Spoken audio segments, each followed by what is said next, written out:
జై తెలంగాణ. ఈరోజు నిన్న అసెంబ్లీ సాక్షిగా ముఖ్యమంత్రి హోదాలో ఉండి ఈరోజు రేవంత్ రెడ్డి గారు మహిళల పట్ల అనేక కార్యక్రమాలు మహిళల సంక్షేమం గురించి ఆలోచన చేస్తుంది కాంగ్రెస్ ప్రభుత్వం అనుకుంటూనే తిరిగి ఈరోజు కాంగ్రెస్ పార్టీలో ఒక ముఖ్యమంత్రి హోదాలో ఉండి అసెంబ్లీ సాక్షి ఒక మహిళలను మీరు ఇక్కడ ఉండిపోయినరు అవతల పక్క పోతే వాళ్ళ ఉన్నోళ్ళను తిరిగి వాళ్ళతోటి ఉన్న వాళ్ళందరూ బతుకు బస్టాండ్ అవుతుందనే విధంగా ఒక మహిళలను కించపరిచే విధంగా మాట్లాడాడు. ఒక ముఖ్యమంత్రి హోదాలో ఉన్న వ్యక్తి ఇట్లా మాట్లాడడం కరెక్ట్ కాదు. ఈ తెలంగాణ మహిళలు మొత్తం ఈ రోజు ఆవేదన గురవుతా ఉన్నారు.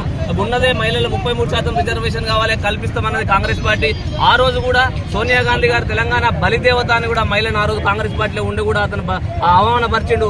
ఈ రోజు కూడా కాంగ్రెస్ పార్టీలో ఉండుకుంటూ టీఆర్ఎస్ ఇంతకుముందు కాంగ్రెస్ గా ఎమ్మెల్యేలు గెలిచిన 5 పర్యాయాలు ఎమ్మెల్యేలు గెలిచిన సీనియర్ మహిళలను ఈ రకంగా అనుచిత వ్యాఖ్యలు చేసి వాళ్ళని కించపరిచే విధంగా మాట్లాడిన రేవంత్ రెడ్డి మాటలు సబబు కాదు. ఈ రోజు మహిళా లోకం మొత్తం బీఆర్ఎస్ పార్టీ ఈ రోజు కేటీఆర్ పిలుపు మేరకు దయాకర్ రావు గారి పిలుపు మేరకు ఖండించి రాష్ట్ర వ్యాప్తంగా మహిళలందరూ అరే ఈ ఒక ముఖ్యమంత్రి అయ్యుండి ఈ రకంగా మహిళను ఈ రకంగా అవగాహపరచడం తప్పు.